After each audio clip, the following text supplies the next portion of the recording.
तो जब जॉन क्रिसिंस्की को रिप्लेस करके पेड्रो पास्कल को ऑफिशियली रीड रिचर्ड्स बनाया था मार्वल ने, तो मैं शॉक्ड था। लगा था कि भले ही पेड्रो अच्छे एक्टर हैं, पर ये कास्टिंग थोड़ी सी ऑफ है। क्या ये बंदा इस कैरेक्टर को जस्टिफाई कर पाएगा? पर मेरे दोस्त, इस बंदे में कुछ तो है। मूवी जब एंड होगी और तुम थिएटर से बाहर निकलोगे तो तुम्हारे माइंड में पेड्रो ही एज रीड रिचर्ड्स एस्टैब्लिश हो चुके होंगे। अब सेकंड नंबर पे मुझे डाउट था जॉनी स्टॉर्म यानी ह्यूमन टॉर्च की कास्टिंग पे। पर सच बता रहा हूँ, मूवी देखने के बाद मेरा पर्सनल ओपिनियन ये है कि जोसेफ क्विन के ह्यूमन टॉर्च को मैंने क्रिस इवांस के ह्यूमन टॉर्च से भी ज्यादा एंजॉय किया। अब इस वीडियो में फैंटास्टिक फोर फर्स्ट स्टेप्स में क्या अच्छा है और क्या बुरा, ये दोनों चीजें मैं तुम्हें बताऊंगा और लास्ट में स्पॉइलर डिस्कशन भी करूंगा। पर उससे पहले वार्निंग जरूर दे दूंगा, तो टेंशन मत लेना। तो सबसे पहले बात करते हैं कि मूवी में अच्छा क्या था।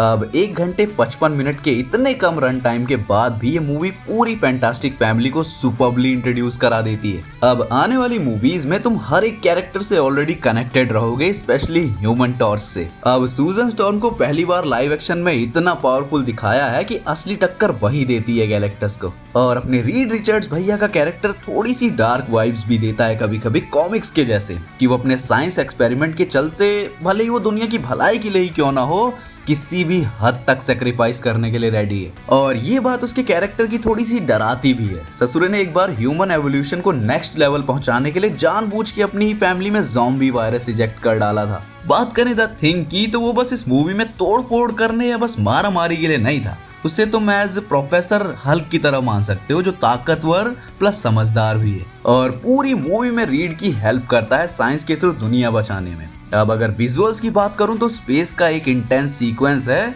तो तुम अपनी सीट पकड़ के बैठे रहोगे वहां पे। वहां तुमको लिटरली इंटरस्टेलर मूवी की याद आने वाली है, लिख के ले लो। सिल्वर सर्फर आज तक दिखाए सारे सिल्वर सर्फर में सबसे ज्यादा पावरफुल दिखाया गया है। जॉनी स्टॉर्म को थोड़ा सा और टाइम मिलता मूवी में तो पक्का इस एलियन पटाखा को पटा के छोड़ता। और गैलेक्टस, भैंस की आंख, इटर्नल्स मूवी के एरिसम की याद आ जाएगी। और मैं तुम्हें पर्सनली बोल रहा हूँ कि अगर पॉसिबल हो तो मूवी को IMAX में ही देखना, क्योंकि ये बनी ही IMAX में देखने के लिए। मूवी में फ्लैशबैक सीन्स रेट्रो स्टाइल में दिखाए गए हैं, जो फील कराता है इन कैरेक्टर्स के बड़े ओरिजिन्स की। पर अब इतनी तारीफ कर ही ली है तो थोड़ी बुराई तो बनती है। माना कि मूवी का रन टाइम कम होने के बाद भी कैरेक्टर्स को डेवलप अच्छे से करा दिया है इस मूवी ने, पर एंड में कुछ ऑफ सा लगेगा कि बस भैंस की आंख खत्म ही है मूवी इतनी जल्दी, ऐसे कैसे। पेसिंग बहुत ज्यादा है इस मूवी की, तो एक टाइम पे लगेगा अबे ठहर जाओ, इन 4 कैरेक्टर को छोड़ के किसी और को भी डेवलप करा दो भाई, क्योंकि तुम्हें fantastic family, Galactus, silver surfer और फ्रैंकलिन रिचर्ड्स के अलावा एक सिंगल कैरेक्टर याद नहीं रहने वाला मूवी में।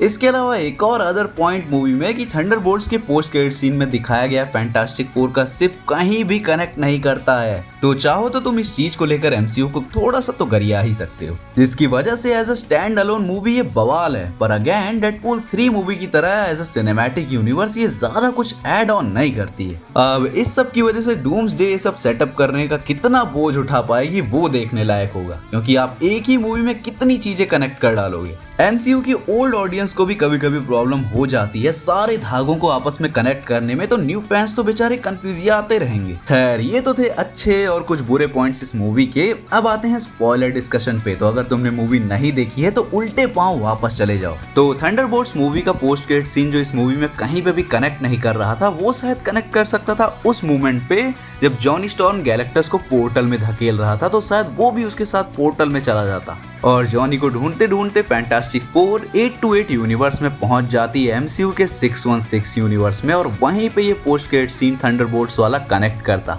पर फॉर्चुनेटली या कहें कि अनफॉर्चुनेटली ये चीज तो हुई नहीं, लेकिन एक चीज की चांसेस हैं। पोस्ट क्रेडिट सीन में डॉक्टर डूम जब हमें फ्रैंकलिन रिचर्ड्स को चुराते हुए दिखता है, तो शायद वो उसको लेकर जाएगा MCU के मेन अर्थ पे, और उसी चक्कर में उसे ढूंढते हुए फैंटास्टिक फैमिली भी पहुंचेगी MCU की मेन अर्थ में, और वहीं से थंडरबोल्ट्स का जो पोस्ट क्रेडिट सीन है वो कनेक्ट होगा। क्योंकि ऐसा बताया भी जा रहा था कि थंडरबोल्ट्स का पोस्ट क्रेडिट सीन खुद शूट किया है रूसो ब्रदर्स ने, तो ये चीज सेंस भी बनाती है, क्योंकि ट्रेलर भले ही फेक कर दें, एक बड़ा सा पोस्ट क्रेडिट सीन बस यूं ही तो नहीं बनाया जाएगा। अब पर्सनली मुझे ये लगता है कि गैलेक्टस से ज्यादा पावरफुल इस मूवी में सिल्वर सर्फर थी, क्योंकि वो लिटरली एक ब्लैक होल से निकल के वापस आई और गैलेक्टस को माँ की ममता यानी सूजन स्टॉर्म ने ही पोर्टल में धकेल दिया अपनी ताकत से, जिसकी वजह से उसकी नाक से खून भी नहीं आया, जो कि मुझे थोड़ा सा अजीब लगा। मूवी में सिल्वर सर्फर का कैरेक्टर लिटरली एक मूवमेंट पे सू स्टॉर्म की कोख में से फ्रैंकलिन रिचर्ड्स को निकालने वाली होती है और ये मूवमेंट बहुत डरावना होता है। क्या बंदी थी भाई ये।